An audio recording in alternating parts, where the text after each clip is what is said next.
Yo, this hot, this the spot, there it is, pod.com. We're interviewing the best comedians, so tune in quick and get your ears receiving them. We talking about life and life to stream right to you, from the microphone right to your home, dude. Side note, this might get embarrassing, but no, don't sweat, yo, cause there it is.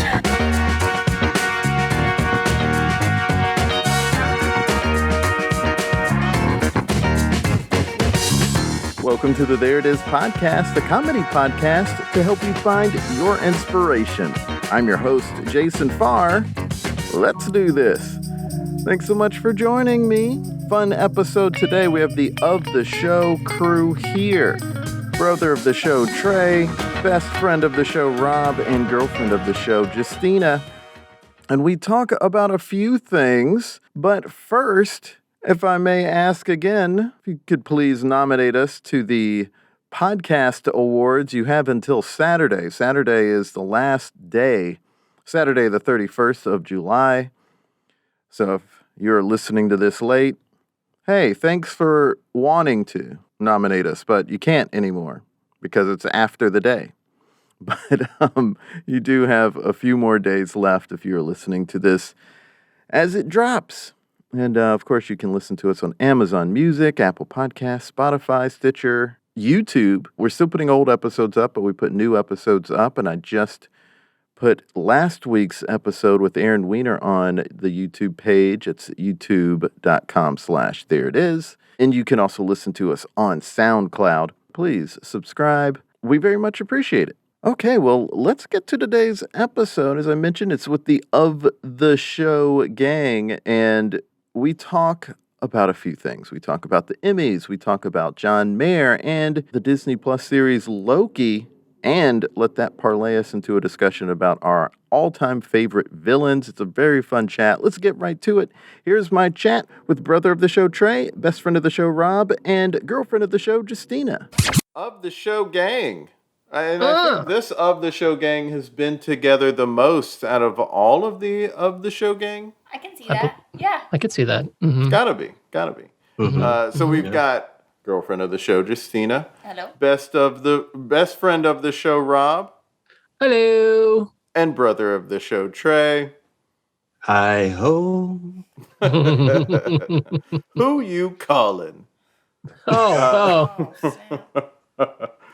We got a few topics. Oh, were you about to say, Rob? Well, I was going to say that I used Trey's favorite line the other day because somebody almost hit me with a car and I said, "Where's the fire hoe?" That's more my line. Oh, I thought that was Trey's. No, it was a guy. Together. Yeah. Oh, okay. We were in just San so the audience Francisco. knows. Yeah, when I was still in high school, Trey, you had started college, and we went out to San Francisco to visit our cousin Diane. Hey, Diane, if you listen. I don't know if you listen.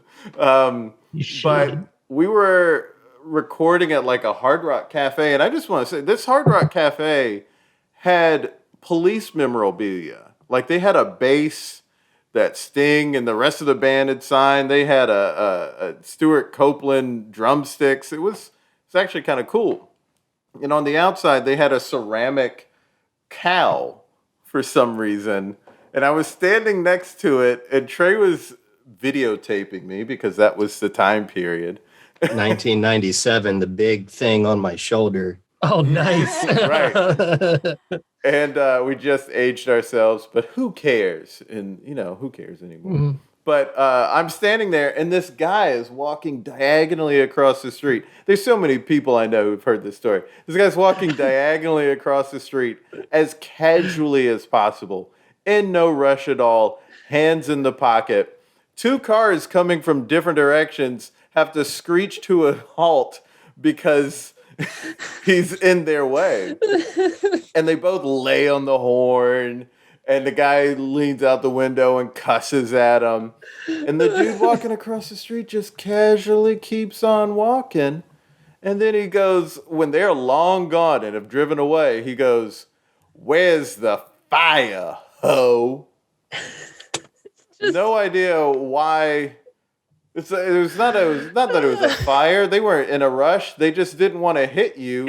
You were in the middle of the street, and why call them hoes?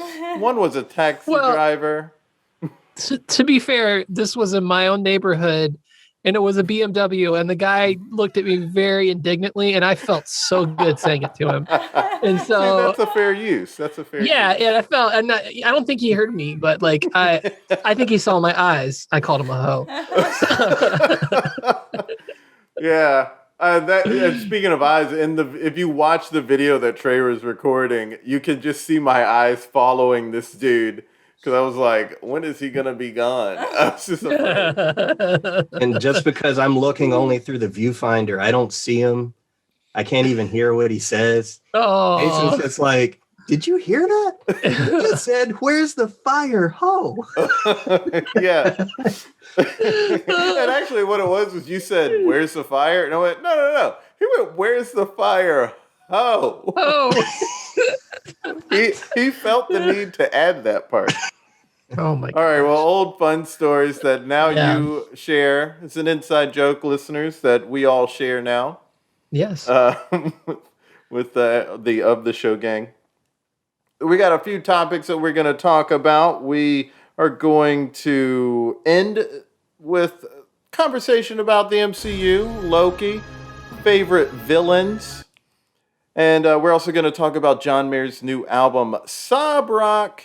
It's probably not the way to say Sob Rock. Sob Rock. I always kind of say Sob Rock. Sob Rock.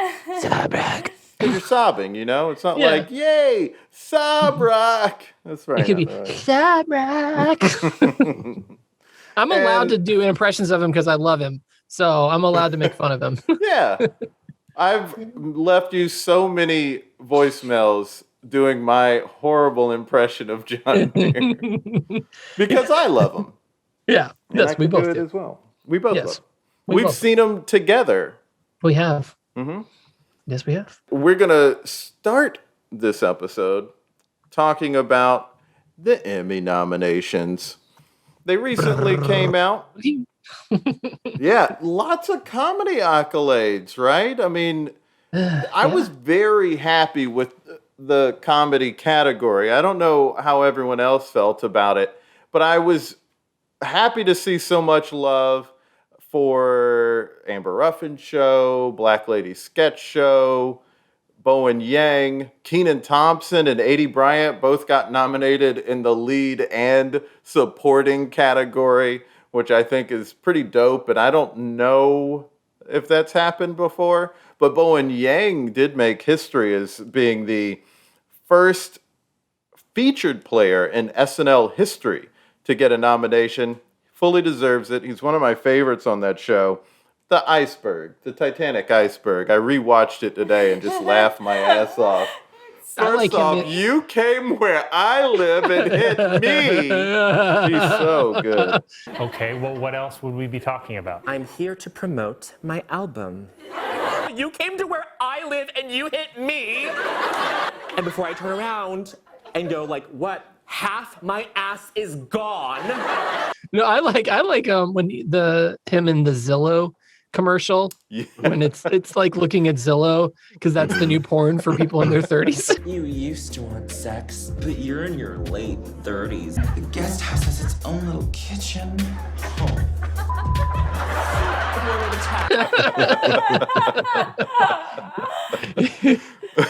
Yeah. Let's look at, let's think about moving to North Carolina, but we won't. Oh my God, that's so funny. Yeah. And apparently Annie Leibovitz hated him playing her, but pretended to not have seen it. Oh, that's funny. Please, I've been so bored at home. I was about to get married to my cufflinks. The only outdoor gathering I go to is the taxi line at JFK. You know why? They let you smoke, okay? Andy Cohen had reached out for comment. She had said that she has no interest in seeing it. I think last week she's gone on record to say that she does not like it. And I think that's the highest compliment you could possibly get from someone like Fran. I'm not surprised that she's insufferable about something. I mean, that's kind of her whole thing. Yeah. His impression of her is pretty great. I was very happy Black Lady Sketch Show got love. I was disappointed, though, that Late Night with Seth Meyers did not get more Emmy love. I think it should have gotten an Emmy nomination for talk show. I think it deserved it over Jimmy Kimmel. I think it's only fair if you're going to say someone got snubbed to say who you would remove, and I would remove Kimmel's. Conan got nominated, Kimmel, Daily Show, Amber Ruffin, and Late Show. I'm fine in theory with all of them, but I just think that Seth Meyers deserved it more so than Kimmel. And I gotta say, I was rewatching or watching some episodes I missed of Tonight Show with starring Jimmy Fallon. That's the at-home edition stuff. I think he led the charge with the at-home shows, and I think he deserves some love on that. This is ourselves under pressure. And didn't get it. I don't even think he got it in the directing category for these variety shows. And going back to Seth Meyers, he didn't get a writing nod. He got some others, but he didn't get one of the big ones like show or writing for a variety series. They separated sketch and talk in the variety category when it came to the show, but not when it came to the writing. And I think they should have separated it for the writing and given Seth Meyers a nod there. Other than that, in the comedy categories, I'm not too upset. How's everyone else feeling? I'll start with you, Trey. Well, let me ask a question first. Do you know the rules on number of nominees in each category? Because like Variety Talk Series only had 5, but you have others where it's like 8. I know. Yeah. I don't get it. So I think that's part of where, because I understand Jimmy Kimmel does a good show, I think. I agree with you that I could give it to Seth over him, but I mean, I get him being nominated. So this is a case where maybe 8 nominees is an appropriate situation instead of trying to cannibalize some of this, because I think they're all doing strong shows. And I agree with you about Fallon leading the charge on the at-home stuff, because he, as we talked about on a previous Pop Talk, he was essentially able to do the same show in a different setting and do well with it. And then Seth, once he let loose and went crazy with his at-home. As you may know, there's been some speculation online about what's behind my tiny little door back there. I do not keep my children in there so they won't interrupt me while I'm filming. This has been a closer look. Wait, who let who out? Yeah, and he's kept that vibe on the in-studio shows, and I hope he keeps it when the audience comes in. I could see how it would be harder to keep that loose vibe when you have an audience there. Today was World Water Day, so shout out to my hose. Scollins. Ruins World Water Day. He thinks he's very clever, but I saw how you spelled the joke. For those who don't know, this is our friend Mike Scollins right here. Let's just show him up. There you go. That's Mike in his everyday outfit. Yeah, because they're reacting to stuff, and it's going to change the direction you take things in. Well, not right now, he's just saying. We went to see, Justina and I went to see Fallon record. 1475! It was the first time they had a full audience. And I saw how they were slipping back into their old mold of just like doing things the way they used to. And I was like, because of the way television has to be produced, I understand, but I wish the vibe was still there across the board on all these shows. Yeah, and to that point, one of the things we talked about when everyone went to At Home was we liked how it wasn't just the pre-interview talking points, and they have gone back to that. It looks like. And it's like, man, the interviews just aren't as strong when it's so predetermined instead of being a little more freeform and whatever goes, as long as you've done your research. I mean, obviously you still have to research. But, I still enjoy the shows. One thing I realized once you've made this a topic, Jason, is I actually haven't watched as many straight comedies this past year as I used to. Yeah. I think a lot of the good ones are mostly streaming, and I haven't Mhm. caught up on all of them yet.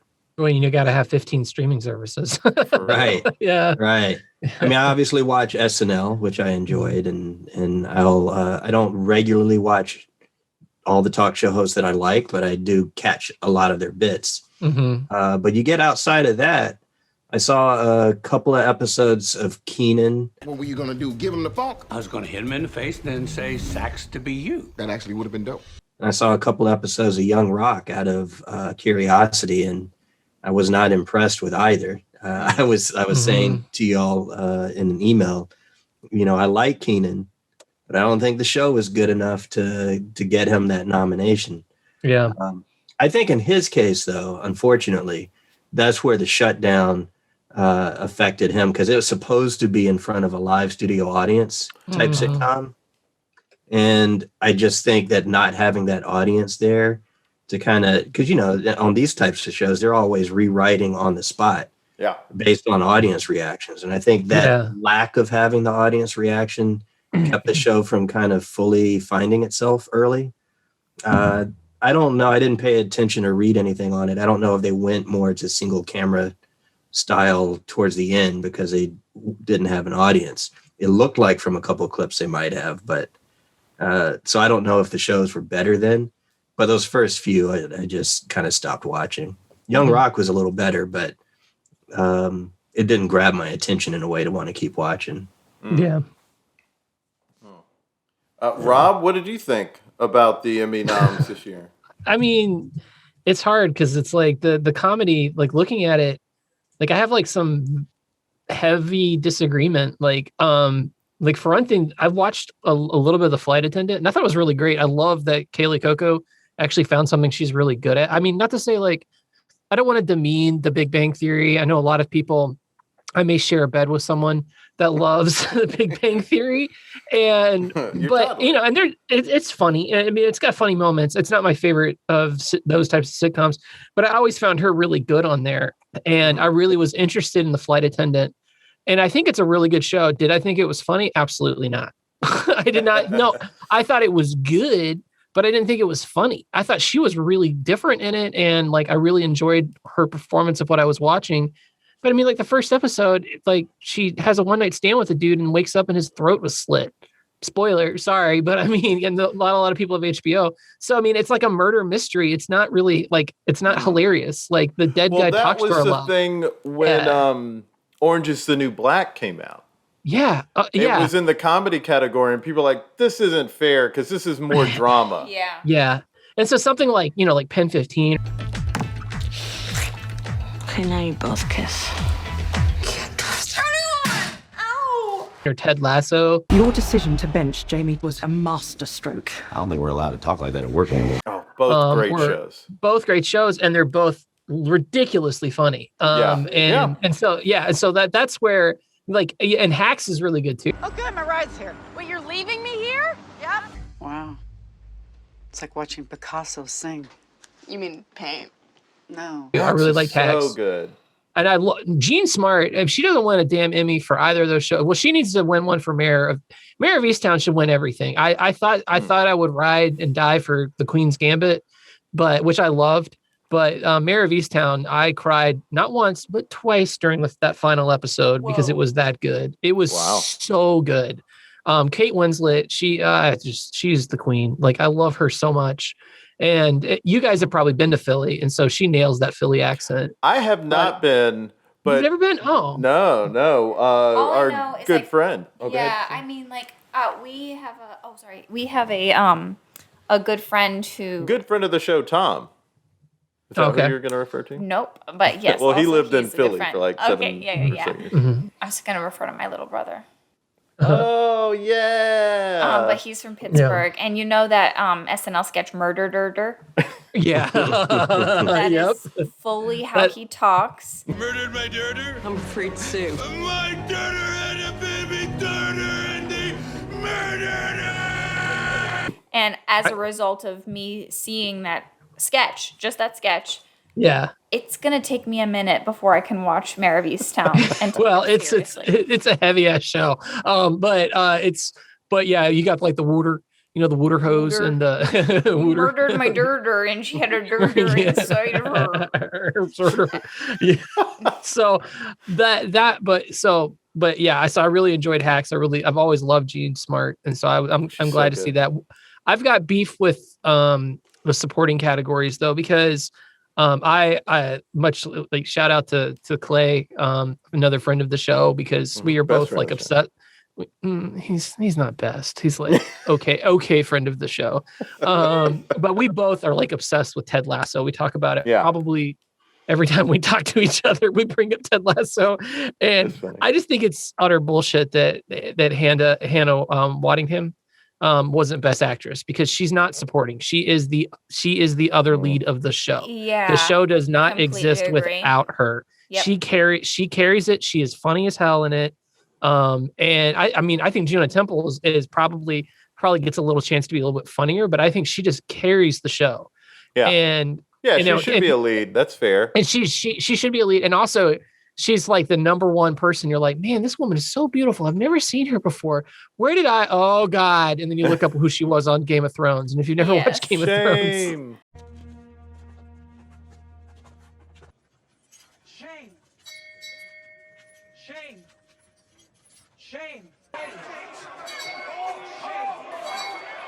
Shame. Yeah, we just saw the Ted Lasso Honest trailer, which was very funny. And they referred to that moment. Rebecca, the team owner you'll be ashamed you didn't recognize sooner. Shame. Starring the beautiful Shame. They got some funny moments out of it. Yeah. And they even had to say, because this is the thing with Honest trailers, if the thing that they're making fun of is good, it's often not a very good Honest trailer. Yeah. But this one was funny because they still found some ways to be funny with it. They even had to say the show's great. Yeah. Are you ready for some football? No? Good, because the soccer gets about as much airtime as the day jobs on Friends, a major league full of side characters. Perhaps because the show has the same exact plot as the film Major League. They found a pretty good angle, but yeah, obviously it's really hard, but I would probably say Ted Lasso probably should walk out with everything, just because for me, it was just such an uplift. I watched it all in one night, which was really regrettable. Whoa. Have you watched it, Rob, since that one night? Yeah, Megan and I rewatched it together. I loved it that much, and she loved it too. And it's funny, like the things I found, she found a lot of things I found funny, but then she almost Peter Pants when Ted spit in Rebecca's face. Like that to her was like the funniest thing she'd ever seen because of the fizzy water. But I love Ted Lasso. I laughed the most at Pin 15. Yeah, we both laughed the most at Pin 15. That show's really funny too. It's such a funny idea. Hacks is a great show, and it has a lot of really funny moments. The funniest moments for me are with Megan Statler, the assistant. You told me to interrupt you when more important clients call. Oh my gosh, she's amazing. I've never seen her in anything before, and so I thought she was just amazing. She's from the improv world, and I think that's why they were familiar with her, because Paul Downs knows improv world and other people involved with the show. I mean, it's like that typical HBO, just so high quality, and it's so good. Barry's lucky that it didn't have a season in the running, honestly, because and it'd be smart if HBO staggered it. Yeah, they should. Because if you want to compare like Hacks and Ted to Barry's just such a different feel. Yeah. But it's so, I mean, I don't know which one. I probably would ultimately pick Barry because I'm so dark. I want to be Ted, but I'm more Barry. That's funny. It's interesting how I haven't seen Flight Attendant, but I'm all about Hacks. I'm all about Barry, and they're dark, but I think they're very funny. You know, and they both qualify as comedies to me. But Rob, what you've said about Flight Attendant, not so much. It's just not funny. It wasn't, but it wasn't. I don't want to say it was bad. Per se, I enjoyed it. I thought it was good, but it wasn't oh my God, she is just killing it. She's just really well acted. She was just doing a great job. They played it as a drama. Yeah, it plays way more as a drama to me. And maybe it gets quirkier. I kind of fell off of it and I kind of forgot about it because it was week to week. So I didn't catch up on that. which kind of defeats my whole thing when I argued before about how I like week to week versus everything dropping at one time. I think it depends on the show. Yeah. It Like, does. I will binge. I think you should leave. I think that's a great show to binge. Yeah. Sunday fun day with these pig dicks. Hope nobody gulps us. But Hacks or Mandalorian, like dole it out for me. Yeah, I or Loki. I enjoyed the all the Marvel stuff. I enjoyed it being doled out to me like that, and like Mayor of Easttown. I enjoyed that being kind of waiting. And so maybe it was just the flight attendant just didn't grab me the same as some of those other ones. Has anybody seen Emily in Paris? No, not yet. But I hear a lot of people. Yeah, I hear or read a lot of articles where people in comments were like, "Why? Why is this nominated?" Has anyone noticed this is a very dysfunctional workplace? I think you're the one bringing the drama. That's what I remember watching the preview for it, and I was like, "Good, no, thank you." And I mean, I'm not like I'm a progressive 21st century man. I like The Devil Wears Prada. I'm willing to go with it, and I was like, "This looks like shit." Like I'm not watching. I did hear that the actual pronunciation is supposed to be Emily in Paris. All right, I'm done with this. Oh, fuck that. But yeah. There was a lot of talk about that show. That show had a lot of cachet.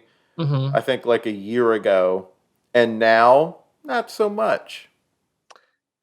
Yeah, and I don't know. Like Netflix is just not the place I go to for comedy. I don't know. I mean, I'm just trying. Well, besides, I think you should leave, which is an albatross. But like, besides that, I don't. Specials. What are you doing here, Diva? I thought I fired you. Not that I know of. Oh, that was the other gay guy. Yeah.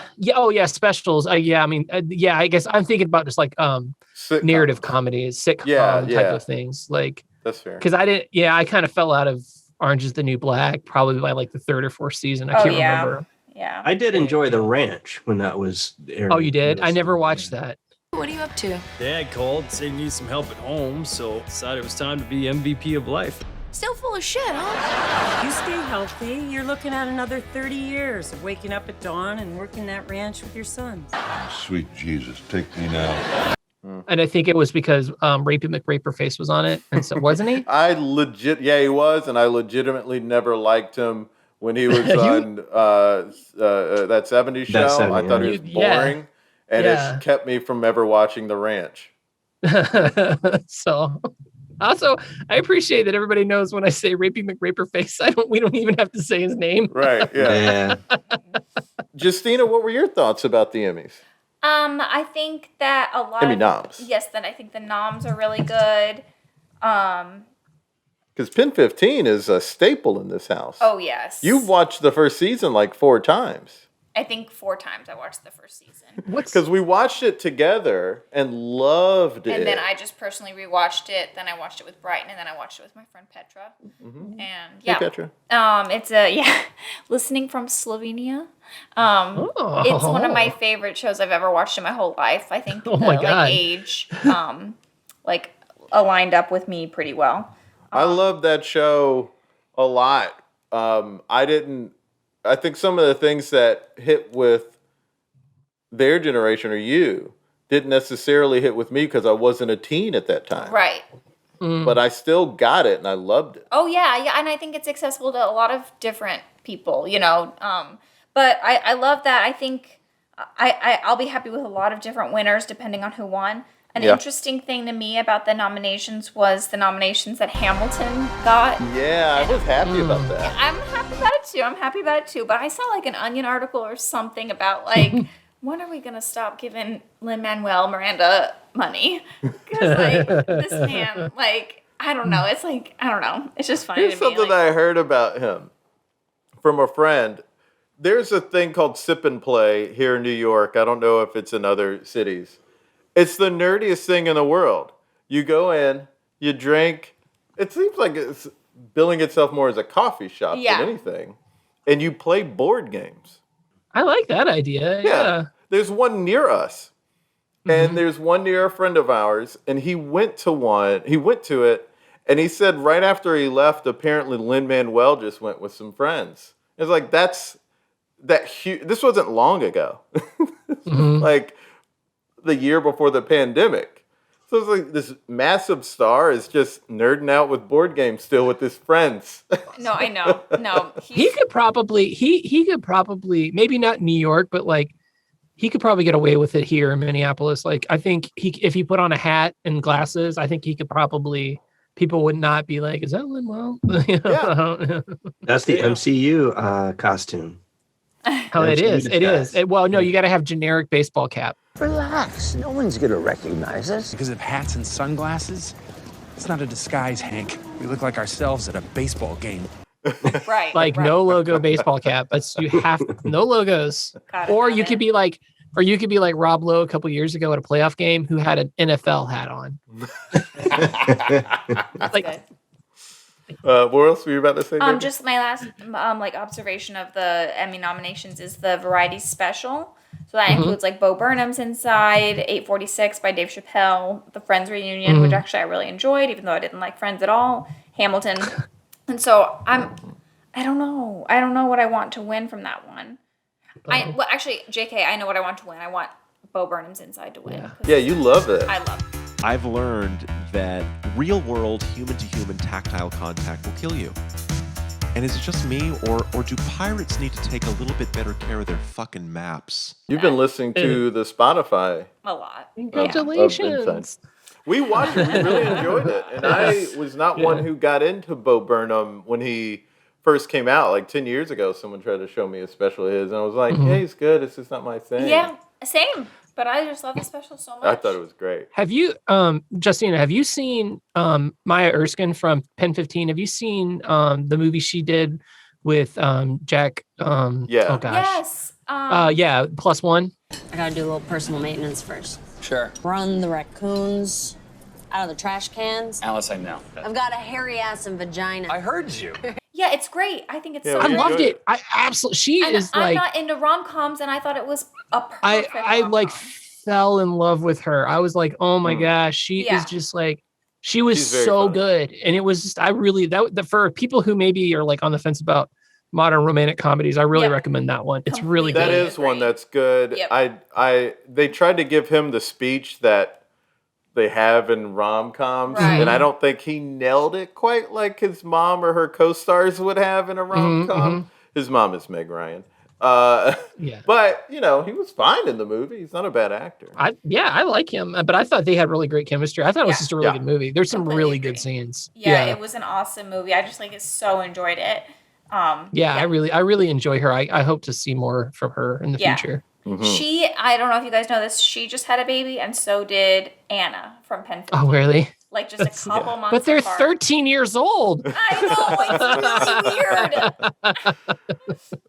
really weird. So we'll end the Emmy nomination just mentioning that. Oh, can I ask one more question for everybody? Because Cobra Kai got nominated. I was just wondering what everybody thought of the last season. Has anybody watched Cobra Kai, and did anybody have opinions on that one? We haven't watched it yet. Justina has not seen the Karate Kid movies. But I feel like I can't see Cobra Kai without seeing the Karate Kid movies. Maybe. Yeah, they pretty much they ultimately will explain it. You would probably get more of the references if you've seen. Actually, you need to see all 3 movies at this point. Wow. Even the third. Wow. Yeah. Wow. Yeah, even the third comes in. I think the next big bad guy is going to be the third, the villain from the third movie. I think. Oh, interesting. I really want to see it. I, as a kid, was not super into that movie, to be honest with you. I don't know why. It didn't resonate with me as a kid. Yeah. But I do want to rewatch it to give it a chance now and just to appreciate it, and also to watch Cobra Kai. I enjoyed the last season of it. It wasn't as funny as the previous ones, but also they're having to up the action. They've had the second season ended with this amazing, huge brawl in a high school. Is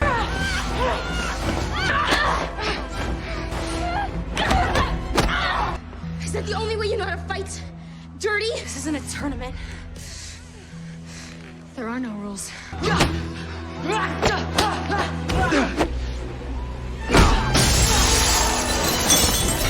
She doesn't love you, she loves me!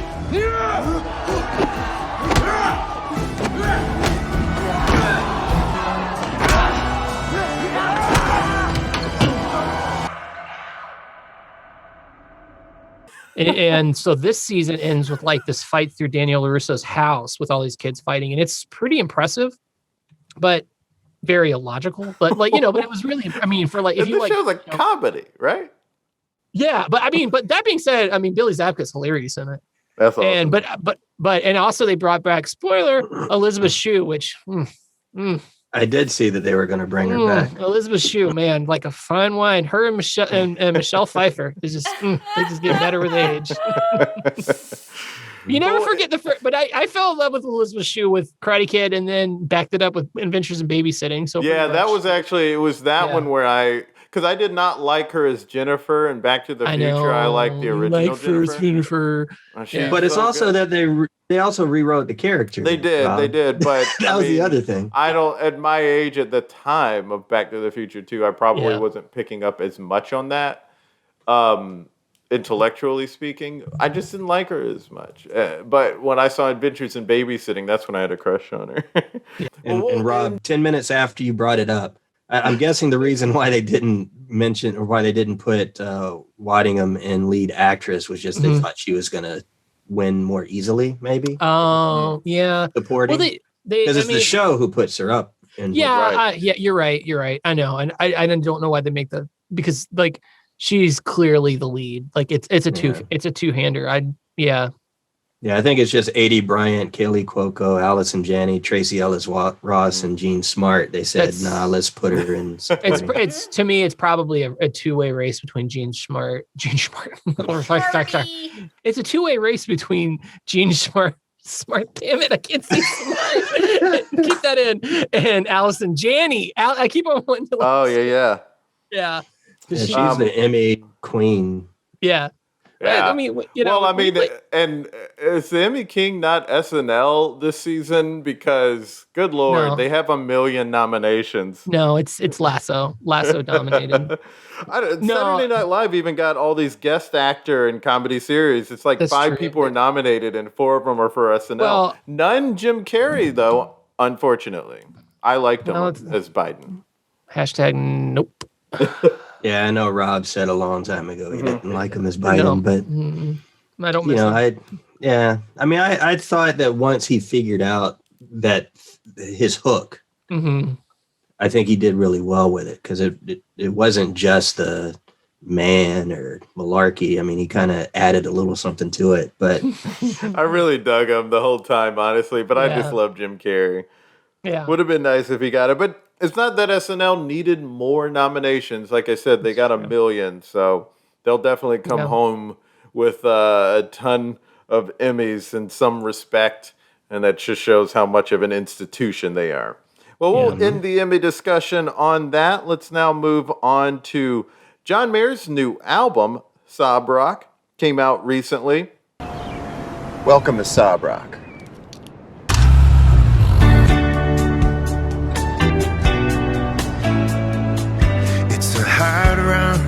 Has a lot of critical acclaim.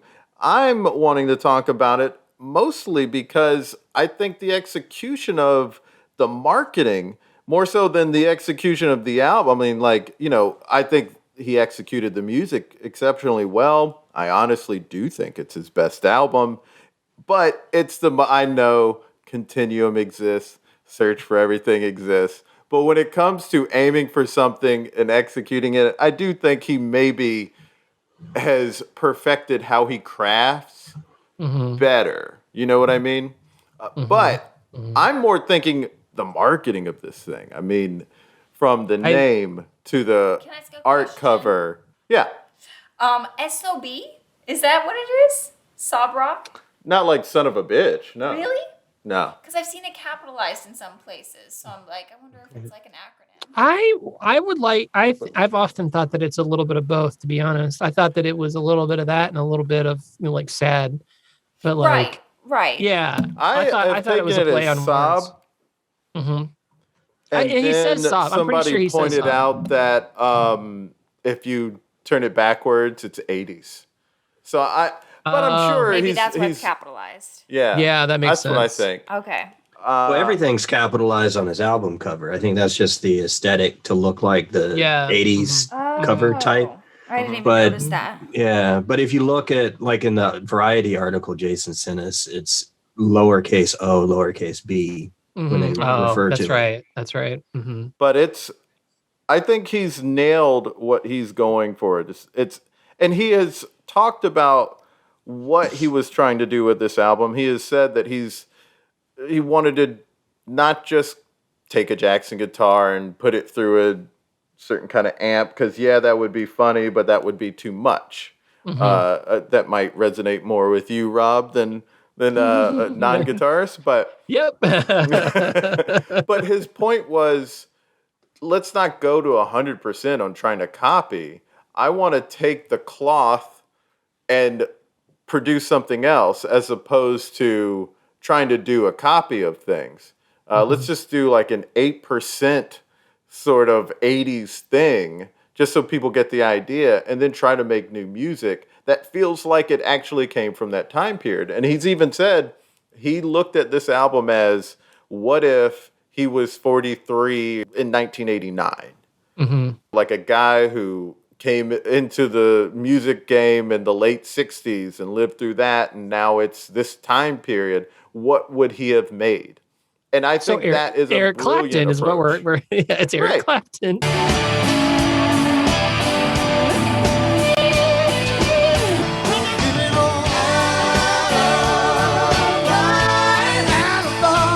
Yeah. But honestly, you think about songs like Wild Blue, that's very Dire Straits.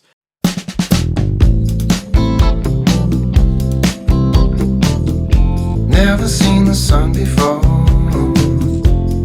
lying on the ocean floor.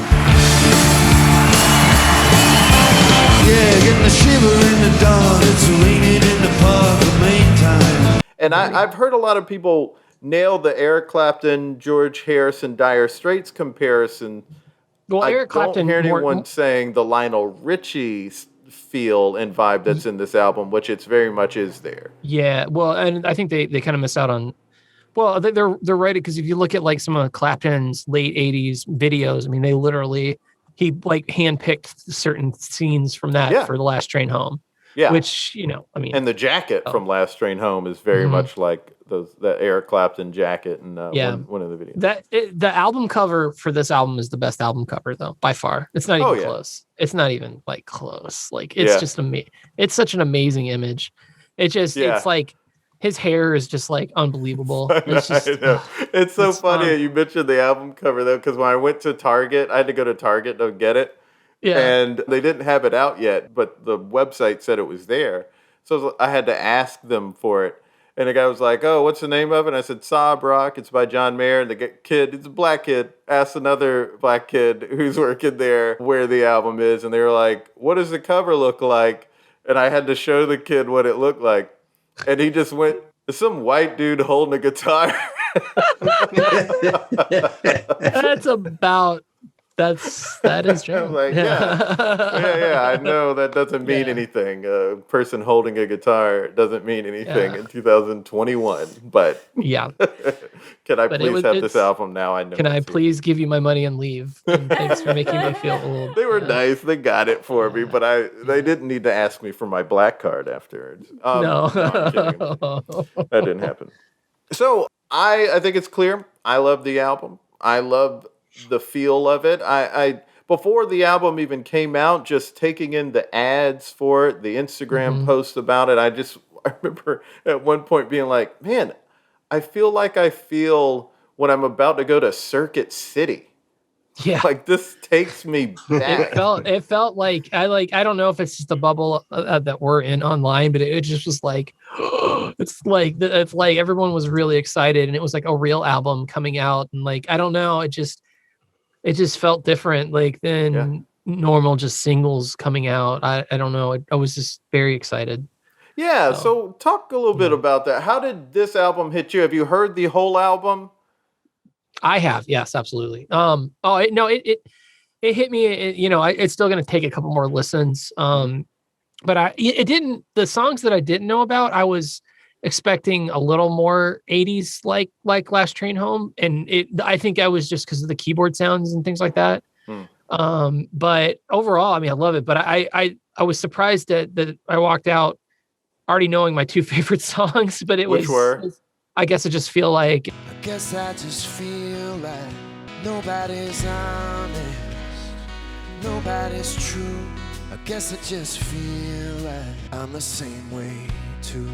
In New Light. But if you give me just one night, you're gonna see me in a new light.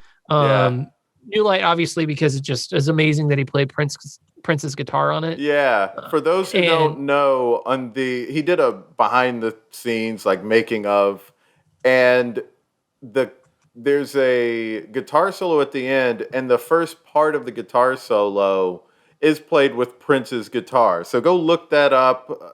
This guitar part right here is played on Prince's guitar. We were working on this part of the song, which was definitely Prince-tastic.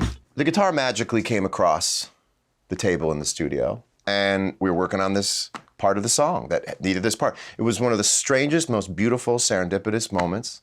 It's pretty amazing. Yeah, it's his Telecaster, the one that, you know, if you watch, he plays it on like the Super Bowl. He plays the guitar he plays during while, you know, My Guitar Gently Weeps. Yeah. So I mean, it's a really, like, for Jason and I, it's a pretty important guitar. Oh yeah. So When I heard that, I thought, no wonder I love this song so much. Yeah, and so that you know, like, to hear it and in that context he does it in, it's but I guess I just feel like that solo at the end is probably his greatest recorded solo, I think. Yeah, and you sent me the behind the scenes of that recording of that solo.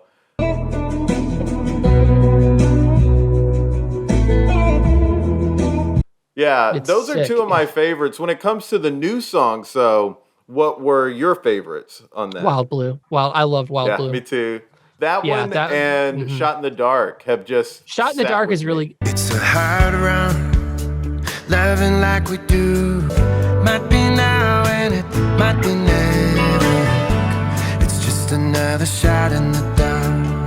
But Wild Blue was the jam for me. That was the one I was like. I was listening. That's the fourth track on the album, and when it came to that, I went, "Yeah, he nailed it. He nailed this album. I think it's his best." Yeah, it's hard. It's hard. Continuum is up there, and I love Search for Everything too. So. Yeah, they're easily top three. And like I'm a basic bitch, and I like Room for Squares. So it's that. I love all of. That's true. There is not an album of his that I don't like. And we still need to do the John Mayer podcast. I know we got to just get our shit. But we won't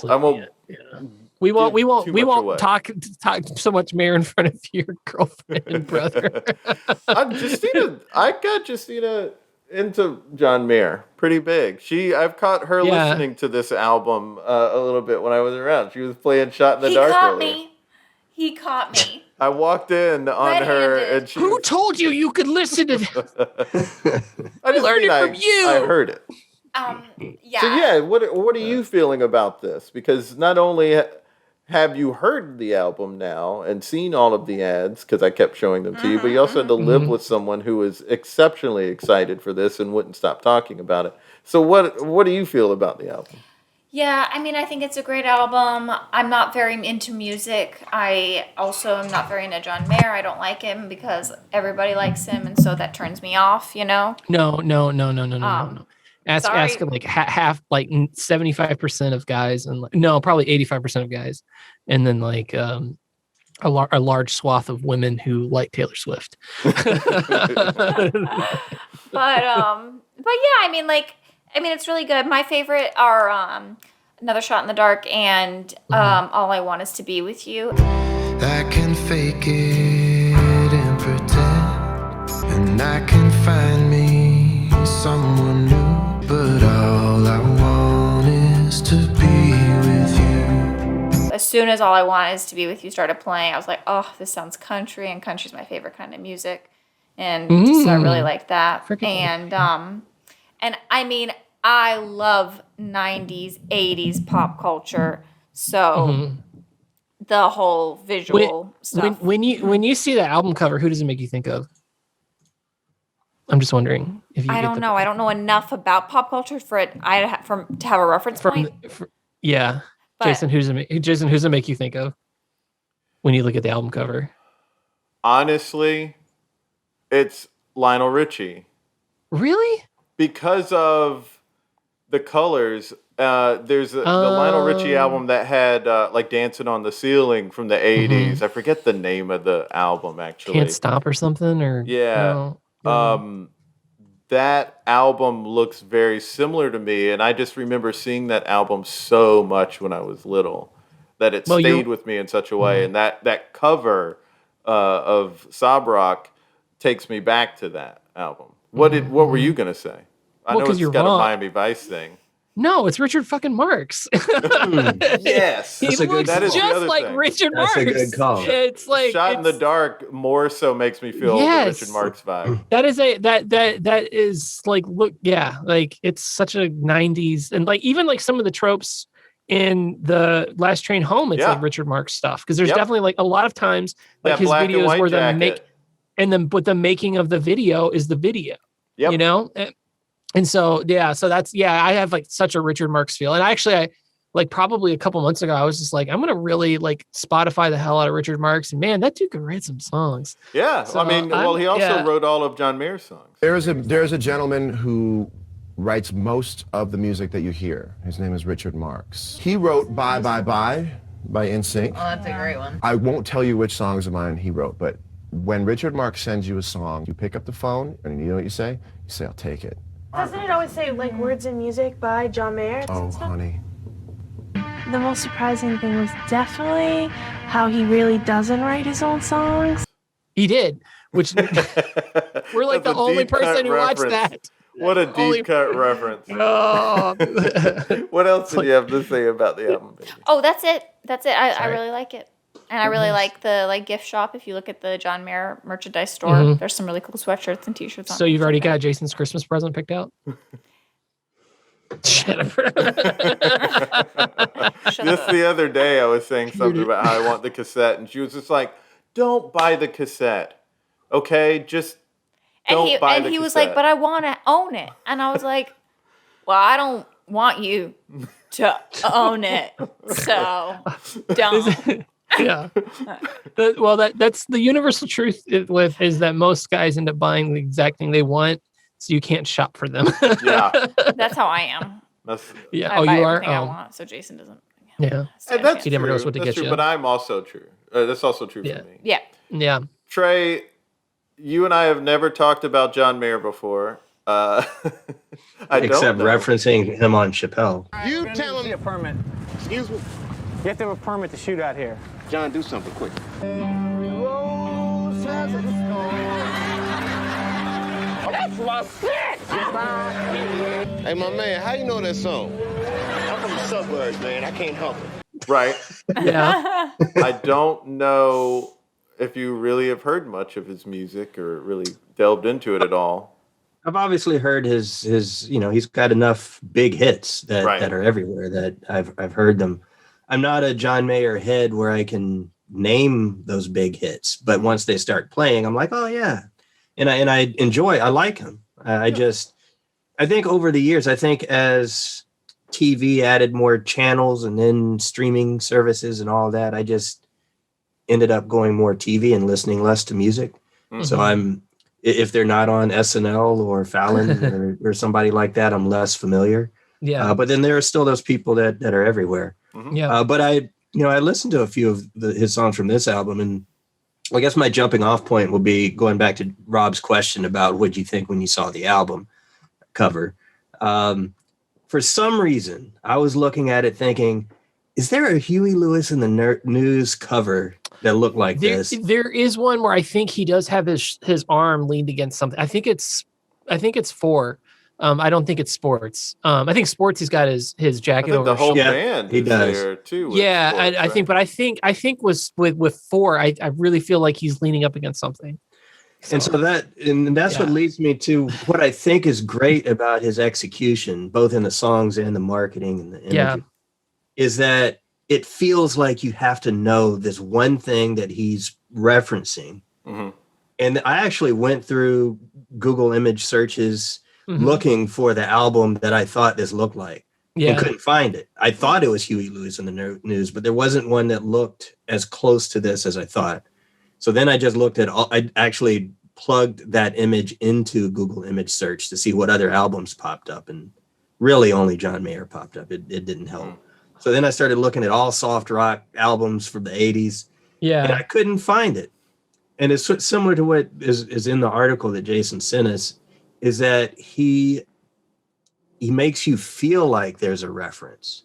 Yeah. But it's just that he executed the 80s so well that it gives you that feel and that vibe.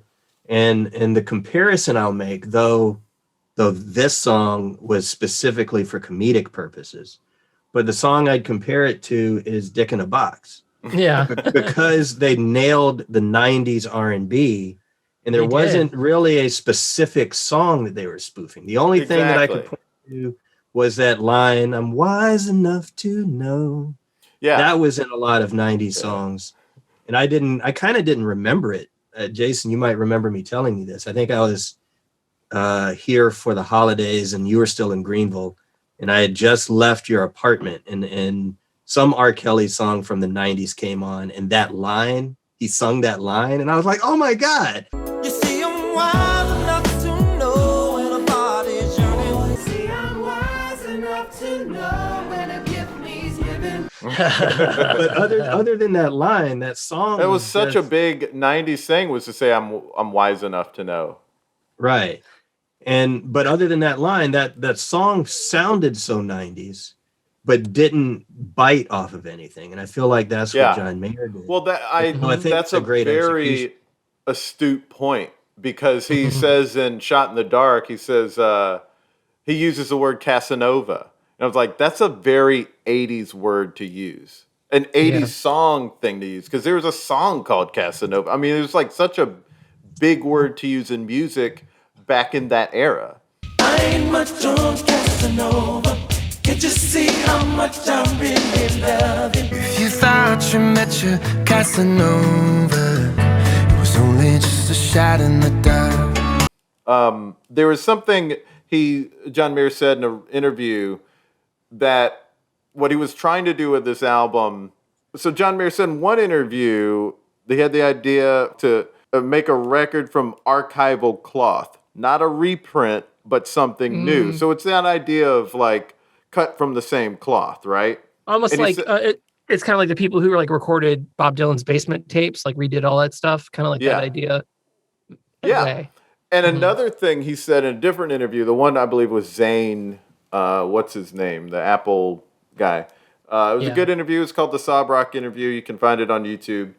And he said in that interview that it was like he was trying to do a Mandela effect thing, where he implants memories. It makes you think like, yeah, I remember this though, but it's brand new. But so to your point, Trey, of like it not feeling like a rip-off thing or a copy, and feeling like it's of the era, that's exactly what he was going for. He wanted it to feel like something that came out at that time period and sat on the shelf, or just like a record that was made at the time period and it just sat on the shelf until 2021. And I think he nails that. And that's why I say it's his best, because it's sort of like, you know, when like Dunkirk comes out or Saving Private Ryan, and it's such a hard thing to produce and just make because it's a war movie and there's all these moving parts, and then they do something so big with it and glorious and they nail it. It's sort of like that for me, where I think this is a very, very hard thing to execute. And I feel like he executed it on every level, not just the lyrics, not just the music, not just the album artwork, not just the ads, but just the feel. Yeah, and he did that by just knowing, oh, this is the kind of guitar I need on this. This is the kind of pedal I need on that. You know, like these subtle things that he just nailed. I can't give it more love. I look forward to us discussing it further. We don't have to make two people forced to listen to it. I only had a chance to listen to 3 of the songs. I liked all 3. I want to listen to the rest. The 3 I listened to were Shouldn't Matter, But It Does. Should have been open, should have done more, should have been honest. should've just cried. Should've told me there was nothing left inside. I know it's over, I'm just saying this because it shouldn't matter, but it does. Last Train Home. If you wanna roll me, then you gotta roll me all night long. Maybe you're the last train. Maybe you're the last train home. And Shot in the Dark. Okay. And I forget which song, Jason, you said the Casanova reference was in. I didn't catch it if it was in one of It was Shot in the Dark. Okay, yeah, I just didn't catch it. It's late in the song. It's after the bridge. But of those three, the only one where I actually caught something that was sort of a direct lift, similar to the I'm Wise Enough to Know, was in the keyboard that Rob referenced at the beginning of Last Train Home. Oh, it's Total Toto. Oh, it's Toto. Yeah, I actually, which is the guy who played YouTube with Toto, right? Yeah, right. Yeah, he was not an original member, but he played with them. Right. He played with Stevie a lot too. Yeah, one of And Michael. one of the commenters on YouTube said, "I didn't realize how much I missed the rains down in Africa."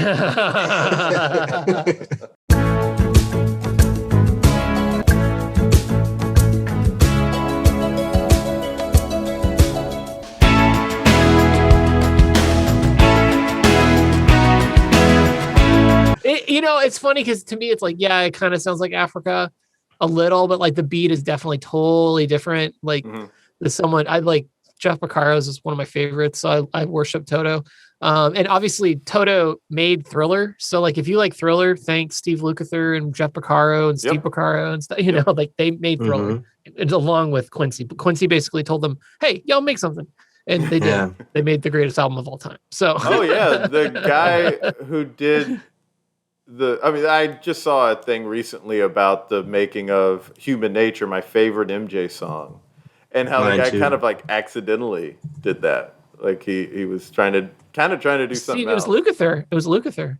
Like Yeah, but Steve it was like the guy who did the keys. David on that to Page. get it- David yeah, Page and Lukather. I think it was. Yeah.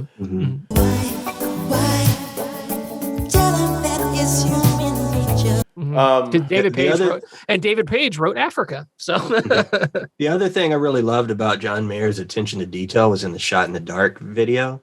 Was the type at the beginning where it looked like the MTV at the beginning of the music. Love it did. that. You know what? I saw it, and I've been so for so many years watching MTV and getting used to that I didn't even think about that. I'm just like, it's like I'm planted in my brain. So When I saw it, it made me so happy. The thing that I really loved in Shot in the Dark, when I saw it, I went, yes, was the drop of rain. That's one drop. I went, yes. That's what I was going to say. I like that. I love that part. All right. That's enough nerding out on John Mayer for now. Now we're going to talk about some real stuff. The real stuff that matters. The important adult stuff, which is villains and MCU. That's right. The reason we're here, gang. We're talking about something real. I'm talking about don't invest in Bitcoin. Invest in crypto. No, not crypto. You got to invest in Wakanda. Oh, and, yes. And it's not vibranium. Vibranium. Yeah, vibranium. It's crypto and vibranium. Now, Loki just ended recently. Great series. It's getting a second season, unlike the WandaVision series. And is Captain America and Winter Soldier getting a second season? I don't think They've not said it. They haven't announced it. They've only announced like sort of soft announced, I guess, the next Captain America movie. Right. But not another season. So it seems like this is the first of the MCU Disney Plus shows to get a second season. We have What If coming up, which is an animated series. And then it's going to be Hawkeye. Black Widow out in theaters now. Justina and I have seen it. But Trey and Rob have not yet. Is that correct? That is correct. So we won't talk too much about that or anything about that. We'll just say it's good and go check it out. There's apparently some people in Disney who are upset about the box office numbers for Black Widow. And it's like, what do you expect, guys? We're coming out of a pandemic. There's vaccine hesitancy, which means there's going to be going to the theater hesitancy. going to be a while before we see $500 million box office returns in the U.S. It still made 86. It's like the biggest by far opening weekend in the pandemic. But it did lose its second weekend to Space Jam, correct. Oh. Yeah, but it'll probably retake if the reviews. If it's anything like a LeBron team, he'll end up losing. Yeah, the word of mouth is, I think, better for Black Widow than for Space Jam. So that's where we're at now in the MCU. What did you all feel about Loki? Let's start with Justina. I thought it was great. I enjoyed every minute of it. And I'm really excited for Loki. I've never cared for. There's all these girls liking Loki on Tumblr, and even Taylor Swift was all about it. Yes. And actually, I really like them as a couple, but I can't get into it right now. But I thought that I never really liked Loki. I never got it, and I really liked Loki after this. And I thought the show was so well done, and Alligator Loki was my favorite Loki. If we're all going to say our favorite Loki, Alligator Loki was my favorite. Hang on. You're telling me that thing's a Loki too? And he just had a little crown with horns on it, and he was small. I don't know. Richard E. Grant, man. I love that Richard E. Grant was the only one who understood the alligator.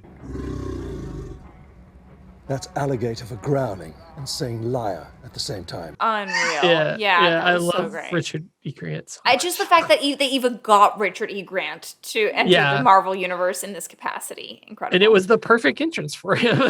This is hell. Am I dead? Not yet, but you will be unless you come with us. Yes. I was like, that makes sense. So great. That's what I thought. That's all I got for the time being. And we watched the show together. I very much enjoyed it as well. Was really into all of the actors in it. Previous guest of the podcast, Hannah Reyes Leeson, was one of the Minutemen. Yes. Mm-hmm. Oh, she was. Yeah. She's one of the ones who got blowed up in like the first episode. Yeah. Time signature is early 3rd millennium. Definitely anachronistic. Should we fan out and look for him, sir? Nah. It's not worth the paperwork. Wait. Someone's out there. Check it out.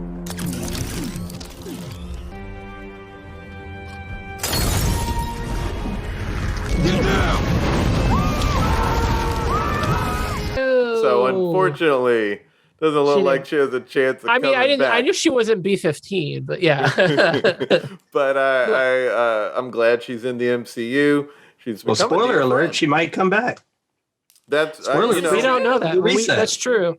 It's done, Mobius. We made a terrible mistake. What's done? He planned everything. He's seen everything. He knows everything. It's complicated. Countless different versions of a very dangerous person, and they're all set on war. You're an analyst, right? What division are you from? What are you talking about? Who are you? What's your name? That's true. Is it a reset or? Right. That's a good question. You're right. That's right. Yeah. Don't know. But we really enjoyed it. I thought Owen Wilson was great in it. Owen Wilson's great. Yeah? But he didn't say wow once. Wow. But he did. Eric Voss on New Rockstars pointed out that he said, how? Mobius wants to talk to C20, but Renslayer says... She's dead. Mobius. What? How? Oh, Owen Wilson may not get to say wow in this series, but he does get a solid how. How? Voss. Good job, Voss. No, I was really I'm a little disappointed he didn't say wow, but at least we got the how. I thought he was great on the show, and I'm really excited about what they're doing with that. I was never not into Loki. I thought he was I liked the performance, and once we got past the Avengers movie, I thought the character is really great and that he was really great in the role, but the show did make me like him on a deeper level, like some of the main characters in the movies. So I am on board with that. Trey, what did you feel about the show? I thought it was great. A friend of mine and I text after each of these Marvel shows, and he saw it pretty much immediately, the finale pretty much immediately. He was like, "Have you watched yet?" And I was like, "Oh, I better watch now before it gets spoiled." And that finale in particular, I thought the whole series was great. But that finale in particular, I immediately wrote my friend Justin back and said, this was the most consequential show. And maybe even more consequential than most of the movies. Yeah. Because it's affecting everything. It introduced Kang, obviously, who's going to be in the next Ant-Man movie. Allegedly, according to Hollywood Reporter, Loki's going to be in Doctor Strange 2. Though there hasn't been an official, I don't know who their source. In the title, Doctor Strange and the multiverse of madness. Right. So this sets that up well, it seems. Yeah, well, it's the same writer. The writer for all 6 Loki episodes wrote Doctor Strange and the multiverse. And also Spider-Man, it looks like that's going to have a multiverse element to it. Yeah, because it's going to be like Into the Spider-Verse with like multiple Spider-Mans in it. Yeah, they still keep denying that, but so I don't know. Yeah, we know that Alfred Molina's in it. I'm not going to be happy. Did anybody watch Kimmy Schmidt? There was the episode where Titus tries out for Spider-Man, Too Many Spider-Mans. And he's like, there's too many Spider-Mans. Earlier today, tragedy striking the new musical Spider-Man 2, Too Many Spider-Men. 6 cast members were critically injured at the hands of Spider-Man's greatest foes, gravity and floors. Titus Andromedon, kinetic talent, reading for the role of Spider-Man number 12. And I will crush that Spider-Man, and then that other Spider-Man, till I'm the Spider-Man. I'll kill that Spider-Man and that Spider-Man. They gotta just make a joke and bring him in. Yeah. Yeah, I mean, one criticism I heard, which is to me a sign of how people are so used to things, that shows and movies being executed a specific way, is people talked about, it's so talky and all the exposition. It's like it's moving the plot along. I mean, there's a lot happening in that dialogue. It's not, you can't just look at the fact that they're not running and jumping every second and think that's the only measure of whether or not it's good or whether it's slow or fast. There's a lot in all of those talking scenes and a lot of growth. And I really loved that even though this was the 2012 Loki, who hadn't had any of the growth of the version who died in Endgame or Infinity War, he watched all of that. So he was able to still kind of get that growth. Not the same experience, but a lot of that growth. And then his experiences with Mobius and with Sylvie. Thank you, my friend. I've been where you are. I've felt what you feel. All I know is I don't want to hurt you. I don't want a throne.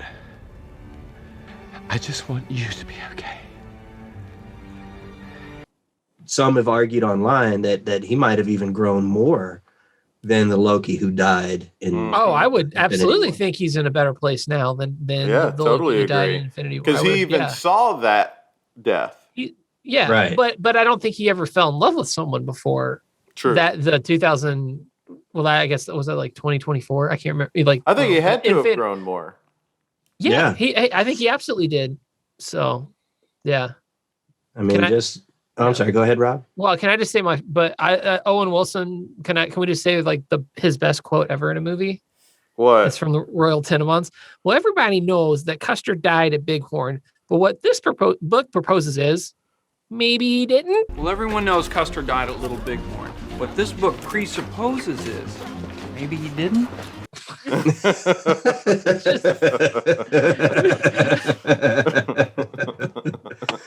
the best joke. He nails it. So, which oddly enough applies to Loki, because you never know if he's actually died. Yeah. Maybe he didn't. Yeah. So I will now share my thoughts on the show. Yes, please. It was by far the best of the Marvel shows. It wasn't even close. Wasn't even close. The look of it, the actual design of the show was amazing. I know one person pointed out that they knew the hotel that they used for the elevator, but that elevator still looked awesome, because I think there's like comic conventions that are in Atlanta, and a lot of people stay at that hotel. So that's why like all like these nerds knew, like, oh.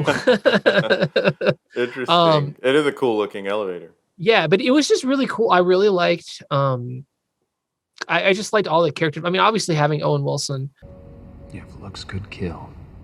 You could be whoever, whatever you want to be, even someone good. I mean, just in case anyone ever told you different. It's just, I mean, like, it's pretty awesome to see him like in a proper role. Like, he would never have been a good Ant-Man, but he was perfect as Mobius. Like, right.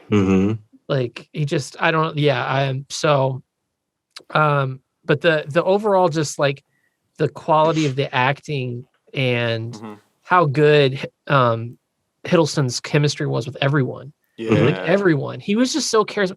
And the whole time I was watching him, I was just thinking, I could see why there was a lot of talk of him being the next James Bond. I think he would make an excellent James Bond. Different from Daniel Craig, more of a skinny, sleek, probably more of a thinker than maybe like brute force, like right. Daniel Craig's, you know? He's like that suaveness, but he's also been in like the Night Manager, which is John Le Carré. So a little bit of like spy type of stuff. But I mean, I've liked him. Like, Loki's been good. I've liked him as Loki, but like I've liked like the Crimson Peak. I thought he was great in that. And then the Night Manager. I've seen him in a couple other things. High Rise. It's a really messed up movie, but he's really good in it. I'm reading that book right now. I can't wait to finish it so I can watch the messed up movie. It is messed up. Okay. I have no doubt the book is not messed up too. So yeah, his character is messed up. So I really liked him and things. And so it was nice to finally see him showcased. And then they just, who was the woman that played Sylvie? Sophie DiMartino. I love that. I think I was not familiar with her either. She was great. She was great. Mm-hmm. I thought the kid Loki was really good. I thought they did a good job casting him. And they were like, "Oh, what did you do? Killed Thor." Yeah. What? Yeah. There was like record scratch and like, what? But yeah, Richard. Spoiler alert. Oh, no, we did that at the beginning of the conversation. If we didn't, we'll just spoilers. So. Yeah. I mean, obviously, spoilers. So, you're saying that you think it's the best. I think you're right, but I didn't go into this conversation thinking one way or the other. I, to a certain extent, was most excited about Captain America and the Winter Soldier. There's something about that hit me in a certain way that made me like it the most. But when I'm thinking execution, there was maybe a bit of an issue with number of episodes and how quickly they tried to move things forward with the previous two Disney Plus shows that this show does not have. Because when we talked about WandaVision and Captain America and the Winter Soldier, we talked about the length of the episodes and how certain things felt a little rushed or whatever. There's none of that for Loki. I didn't feel like it needed more to tell the story they were trying to tell. I didn't think that they had any wasted episodes. I didn't feel like I needed to see more of like Sylvie traveling through time, like driving through apocalypses. Like, we didn't need to see that. They we basically just executed the show very, very well, and I can't front on it. There just wasn't a bad actor in it. I didn't see anybody. Right. Yeah, there was just apps, and it was like, without even like being like, look at us. It was like Marvel did a great job of like having a honestly diverse cast. Like, I thought it was really good. I thought that, just a lot of the choices they made, just, I thought, but they had just a really quality crop of actors. Yeah. I was the one of us who thought WandaVision was the right length. So in that regard, I think WandaVision also executed it near perfect or perfectly. Whereas Captain America and the Winter Soldier, Falcon and the Winter Soldier, up until the last second, I think we all agreed that they squeezed too much in at the end and didn't develop. Didn't develop Bucky quite enough. Yeah, it had too many storylines going on at once. Right. But so I think they've done a good enough job on these that there's an argument when you can talk about which one's the best. Like, for me, is it Loki or is it WandaVision? because I think both were great. WandaVision was more personal, and so it was more of a. Even though we dove into Loki, his story, like I said earlier, was so consequential outside of Loki. Whereas WandaVision, it really was just about Wanda and Vision, and you were able to get some of this other stuff too. I've never experienced loss because I've never had a loved one to lose. But what is grief? If not love, persevering. So it's a question as to which approach do you like more, the more just Wanda, or the more it's screwing everything up for everybody else, as to which way you lean. And I think I lean more towards Loki for being so consequential, but I wouldn't be mad at somebody saying WandaVision. I tell you, MCU, they just can't screw things up. I actually heard a couple of people were talking about how much they like the Fast and the Furious movies, and they kind of like them ironically. Okay. And but they were saying like they genuinely love it, but they love it because it's bad and ridiculous. And they don't like the MCU movies. And one of them was like, yeah, they haven't made a bad movie. And it's just because of that, it keeps them from getting as into it as much. Because they like the stuff that's like weird. Well, it's kind of like, like sometimes you want to be like a little more surprised or something. Yeah. Or just like if something's just like over the top and ridiculous, then that like gives them something. Yeah. So, but that's how much the MCU is nailing it. They're doing so well that it's boring to some people. Yeah. I guess they don't appreciate that there is weirdness though. Like Guardians of the Galaxy. Badness is what they that kind of weirdness. Yeah. Like weird in the sense of Fast and the Furious started with guys doing some basic scheme. It was Point Break. It was just Point Break. DVD players, yeah. And then now they're in space. It's ridiculous. It's a ridiculous Did they really go jump. to space? Did they really go in to space? And the one that's in theaters now, they're doing something in space. I've only seen the first movie, and that was recently. And it's just very different than the ridiculousness of that. I really enjoyed 5, but that was about it. That one was the one where they had amazing car chase in Rio. That was. I just want to see it because they're supposed to be ridiculous. That's really the only reason I want to watch these movies. Funny thing to me, a few years ago, I was listening to NPR. That's usually what I have my car on when I'm driving because that's when I get my news. And some folks were like real deal reviewers were talking about, I think it was the 5th Fast and the Furious. And they were really giving it a lot of credit for the story arcs and family and all that. And I was like, what? This thing? I mean, I know I haven't watched any of these, but I just cannot imagine that it's worthy of the praise that they're giving. I would think it's one of those so bad it's good sort of things. Yeah, I think that is what it is for a lot of people, and I can't believe anyone reviewed it that way.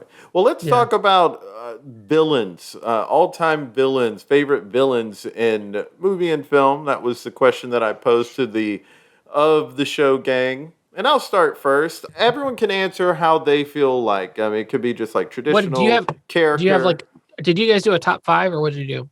I just listed 4, who came to mind. But it's kind of like. I got a top 5. Okay. Okay, cool. 2 of them, my top 2, it's because of a couple of roles. And so the way I approached answering this was more like, yes, the characters, but because of the actor's portrayal. And I'm going to say Brolin is Thanos. I think he's great in the role, and I also like the characterization of the character because he's not just like a mustachio twirling villain. Titan was like most planets. Too many mouths, not enough to go around. I offered a solution.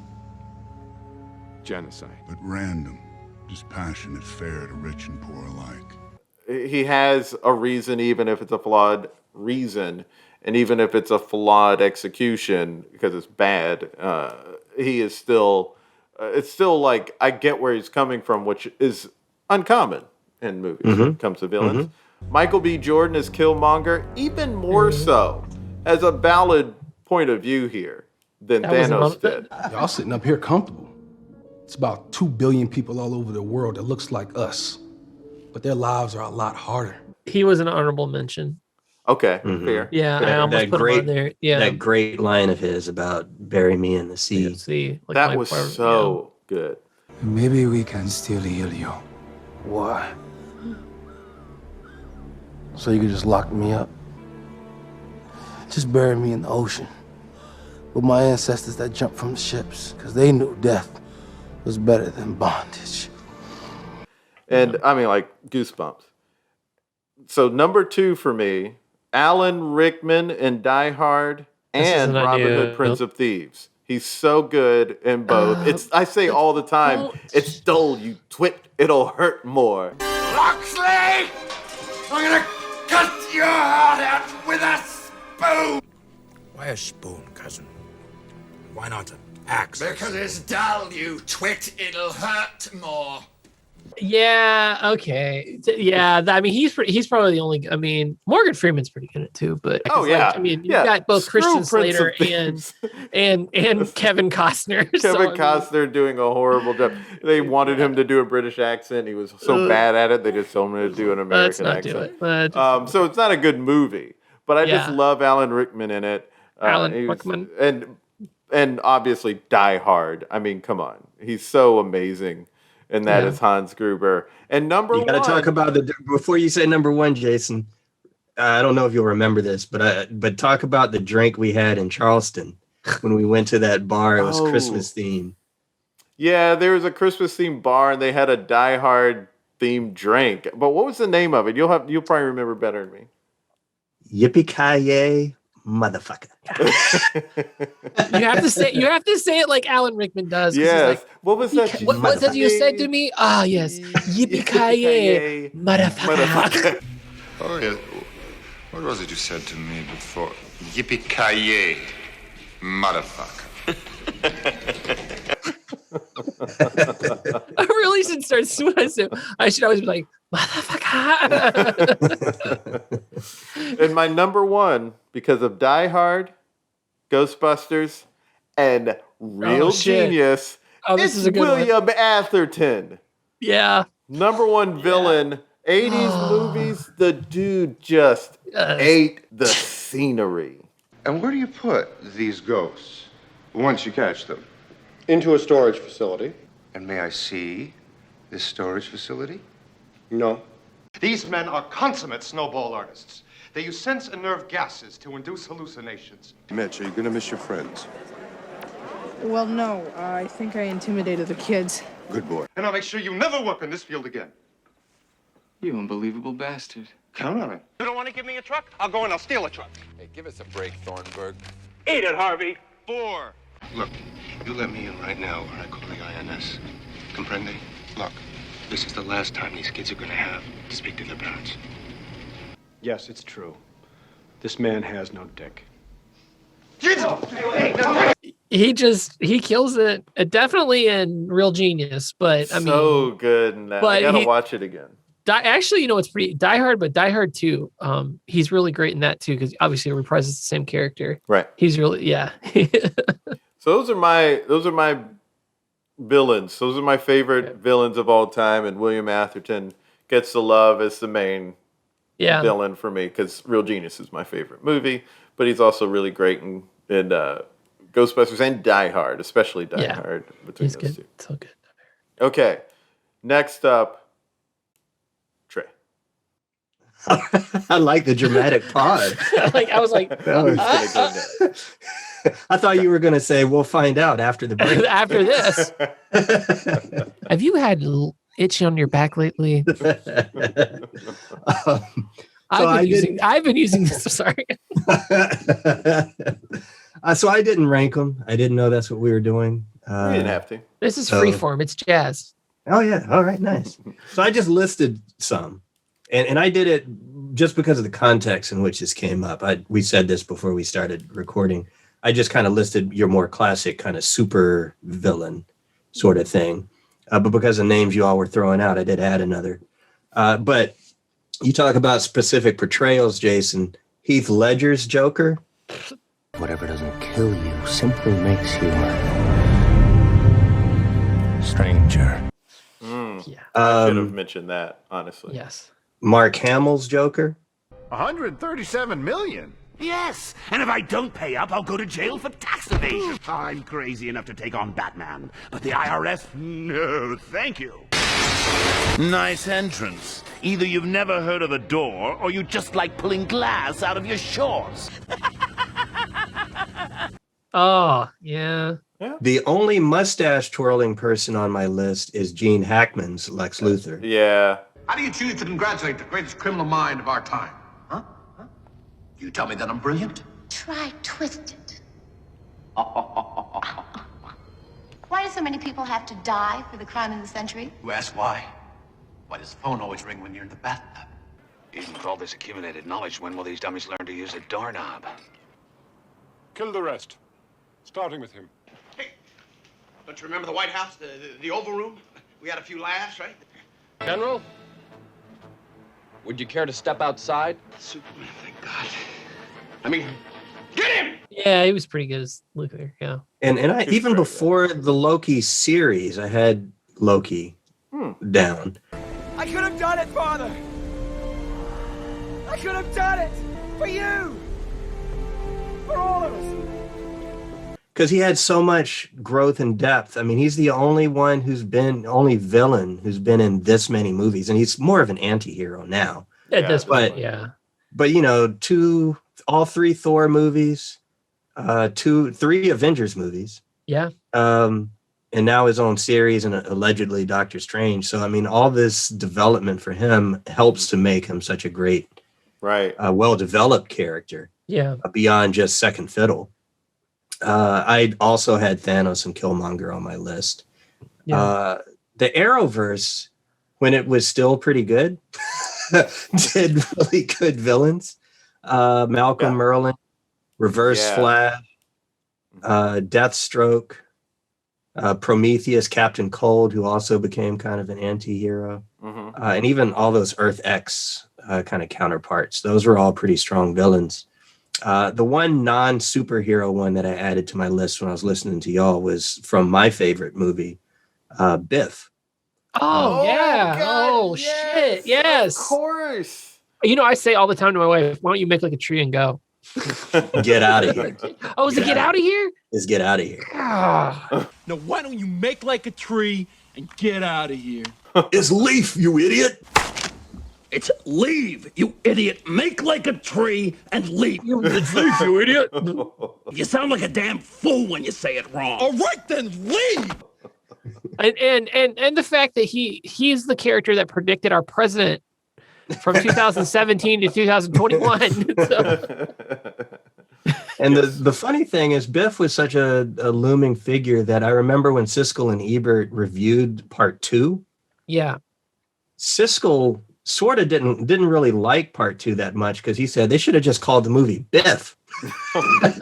but that's how big of a deal Biff was in those movies and his different iterations of them, kind of his own quasi multiverse, I guess. Yeah, variants of Biff. Yeah, there is a couple of Biff.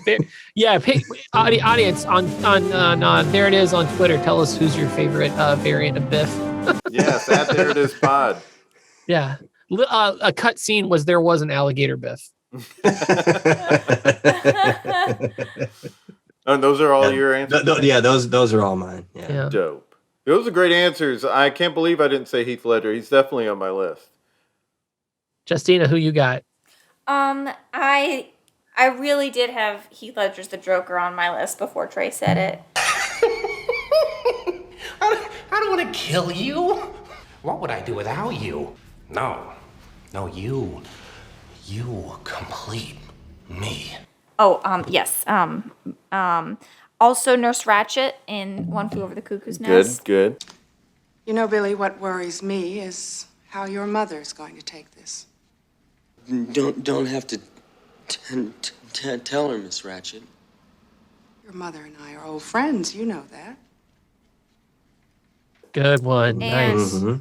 Basically any, honestly, any Tarantino villain I really do like. Like, specifically Lucy Liu in Kill Bill. Oh. Silly Caucasian girl likes to play with samurai swords. Lauren great. Rishi, okay. And also Vivica A. Fox. Also, Yeah. I thought she I don't was really so see good. her as much as a villain. Fuck you, bitch. Black Mamba. I should have been motherfucking Black Mamba. You want to stick with your butcher knife, that's fine with me. Very funny, bitch. Very funny! But I guess she is, huh? She murders innocent people and then shoots a pregnant but woman. it's Vivica Well, actually, Fox. I just immediately saw her as not the bad guy. That's just one of my favorite scenes ever of any movie of all time. Yeah. Great scene. And Christoph Waltz, I thought he's so. Ooh, that's a bingo. You just say bingo. Bingo! How fun! In Inglourious Inglourious Basterds, he's a yeah. good person in Django. He's a good guy in Django. And Leonardo DiCaprio in Yes. Django is amazing. Yes, he's so great. Yeah. Yeah, he was on my list. Gentlemen, you had my curiosity, but now you have my attention. Hey! Lay your palm flat on that tabletop! And same with Samuel L. Jackson. Yep. I think I kind of went the way of they're so good that I love them, but these are characters that were the actors did an amazing job making you hate them.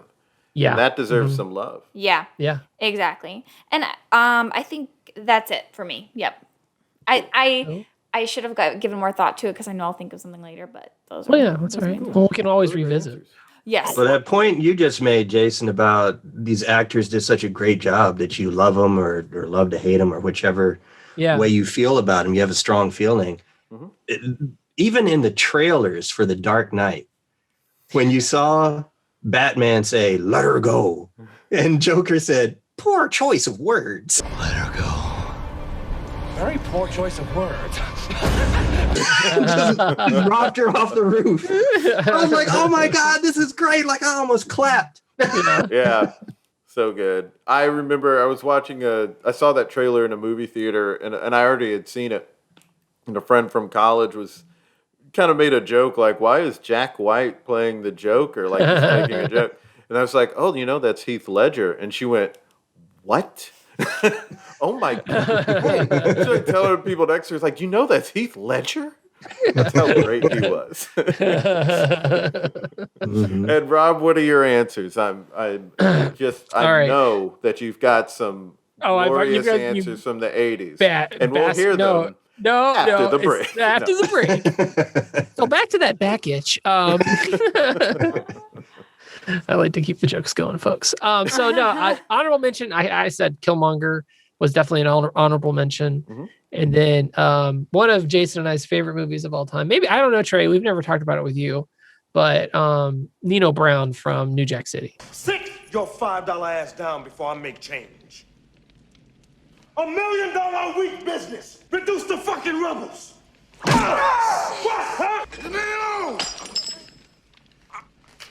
I never liked you anyway, pretty motherfucker. So, I mean... Oh, we did talk about that. I meant to mention him. You were laughing, Rob. I remember you laughing. You were here at the house, maybe for Jason's graduation or something. Because when Ice-T tackles Nino Brown, he says, I want to shoot you so bad my dick is hard. I want to shoot you so bad, my dick's hard. I make references to that to Jason all the time. We've got to see that movie, baby. That is. Oh my God, it's off the chain. Oh God. But the other one you were laughing at, Rob, was Judd Nelson smiling after fucking Nino Brown gets murdered. And like, spoiler, sorry, it came out like 89. But like, yeah, he's just smiling as this man is falling to his death. Oh my God, Judd Nelson in that movie is phenomenal. He is pretty good, man. Yeah. He is pretty good. He's like so I know you haven't seen it. Judd Nelson, Brat Packer. Judd Nelson. He is the one white guy in this movie, and black people loved him in it.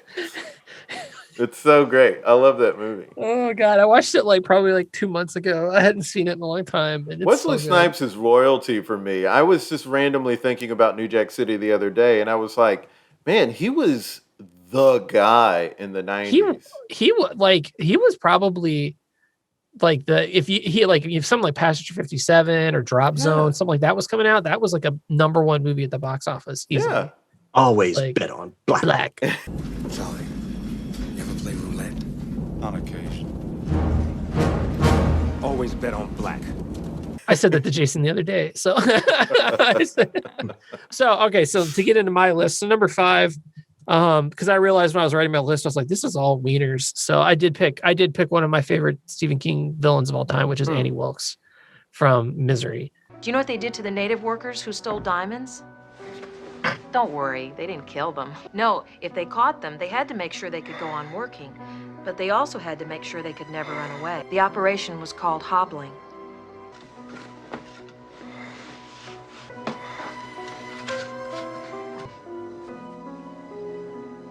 Eddie, for God's... Trust me. God's sake. It's for the best. Eddie, please! Played by the great Kathy B. Just, the hobbling scene is one of the worst scenes you'll ever see in a movie. It is so good though. Kathy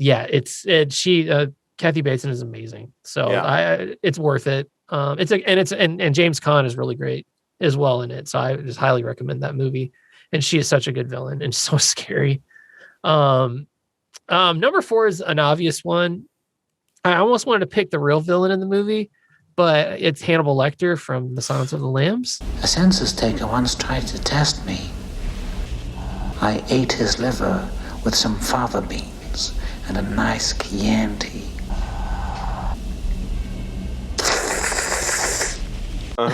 But I want to pick Buffalo Bill just because I love to do the she a big fat person. Oh wait, was she a great big fat person? Okay. I'll go with the car. I know Bill Hader beat me to the Buffalo Bill impression, but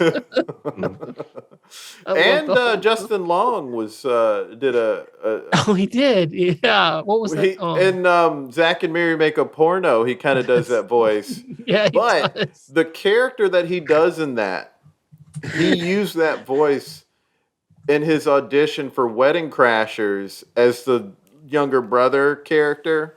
Oh. He didn't get the role, but he talked about auditioning with that voice. No, but Hannibal Lecter is, it's for winning Best Actor. I think he's only on screen for like 12 minutes, but every second is worth it. Wow.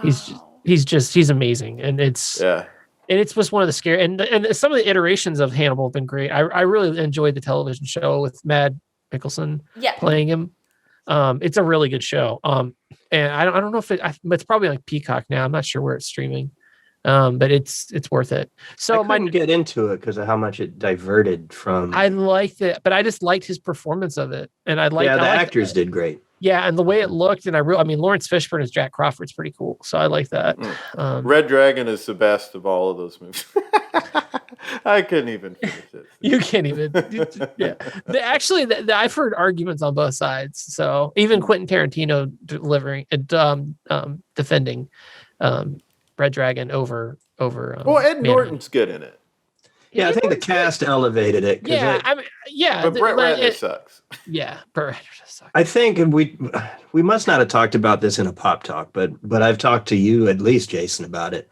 Is that when I saw Red Dragon, I think my expectations were low because it was a Brett Ratner movie. Yep. And so I think I walked out of it thinking, this is great, because it was better than I expected. And then however many months or years later, USA Network, before streaming services were a thing, USA Network was doing a Hannibal marathon. And so they aired Red Dragon almost immediately after Silence of the Lambs. I forget if it was immediate or if there was a movie, the other Hannibal movie in between. Yeah. But watching it in such close succession to Silence of the Lambs, I was like, oh my God, this sucks. Yeah. Well, Silence of the Lambs is one of the best movies ever made. So. Right. But you also see like where Brett Ratner in my first viewing, it felt like he captured some of that feel of Silence of the Lambs. Yeah. When you're removed from having just seen it. And there was some good attention to detail. I don't know how to pronounce the actor's name, but Anthony Heed. I always thought it was Head, but I think it might be Heed. Yeah. Yeah. So getting him in that same role and kind of tying it to. And Frankie Faison, he's in it too. Yeah. So that kind of stuff I think helped elevate it. All the cast, it was strong actors, Ray Fiennes, and yeah. You go back and you look at you got Ray Fiennes as the bad guy. You've got Philip Seymour Hoffman as Freddy, the reporter. Like, I mean, you've got Harvey Keitel is Crawford, which I wish they could have brought Scott Glenn back, but whatever. Yeah. I can't. Yeah, you got some really good people in that movie. I just think it's Mary Louise Parker was his wife. Yeah. Yeah, I just think it's something in. Yeah, it wasn't quite Brett Ratner proof. So you still feel let down by it. Yeah. In some ways, but the cast and the source material helped to. I see where people don't call it the worst. Yeah. Right. Of the Hannibal. Well, there is Hannibal Rising, so there's that. And finish your list, Rob. Oh yeah. So for my number 3, I cheated. This is the Hans number because I've got Gruber and Launder. So you New Yorkers mentioned both my characters, but Hans Gruber's the best action. We've already been over it, and then Hans Lander is just so good, and that's probably my. Inglourious is definitely in my top 3 of movies of all time. I just love it. Nice. Yeah, it's a great movie. Yeah. My number 2 comes from television. And I don't think any of you watched this besides me, but it'd be Joffrey Baratheon from Game of Thrones. And my lady Sansa has begged mercy for her father. But they've the soft hearts of women. So long as I am your king, treason shall never go unpunished. Bring me his head.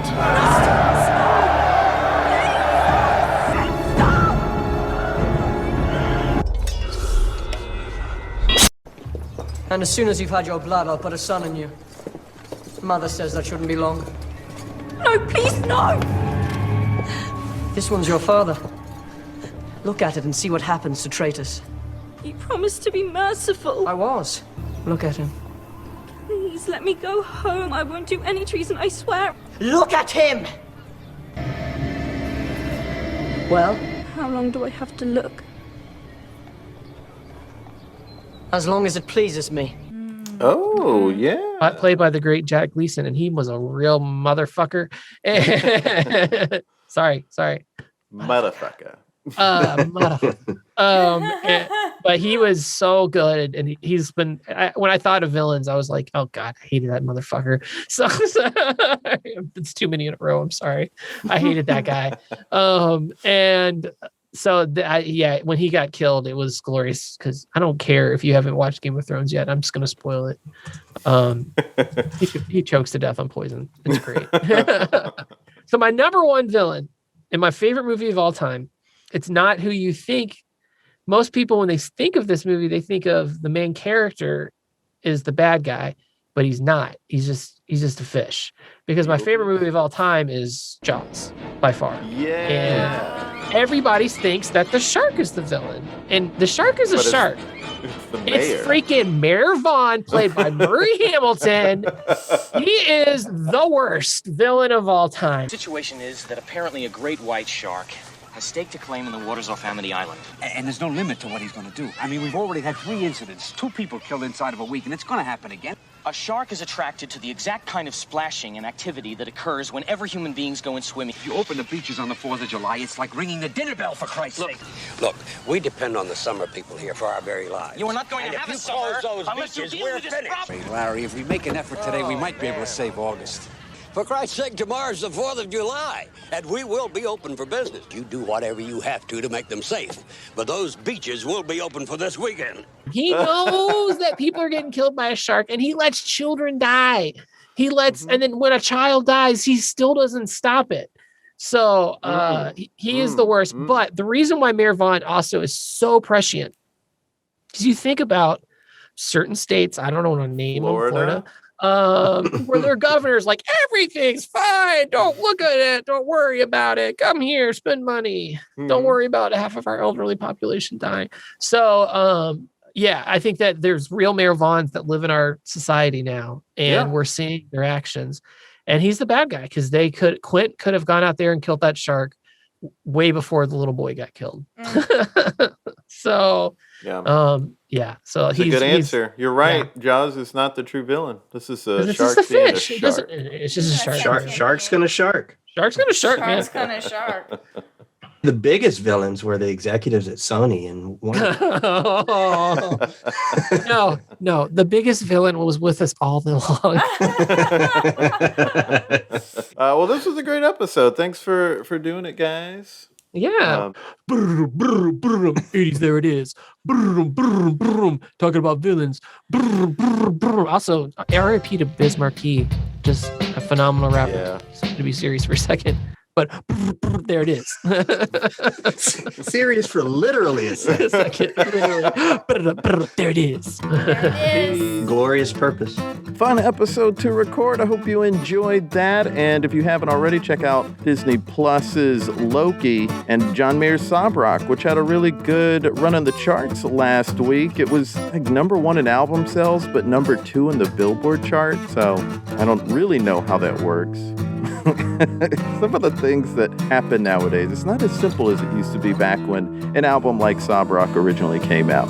Nominate us, please, for the podcast awards, and also subscribe to our comedy lifestyle newsletter. Links in bio. Don't forget to follow us on Twitter, Facebook, and Instagram at There It Is Pod. You can follow me at Jason Farr Jokes on Twitter and at Jason Farr Pics on Instagram. And we're going to have some mini episodes coming up, and also a return of Prince's Friend, the YouTuber. It's a really fun episode. Until next time, be good to each other. The music for the theme song was created by Neil Brooks. The rap was written and performed by Nick Acevedo. The logo for There It Is was created by Jeff Prater. The There It Is podcast is produced by Jason Farr.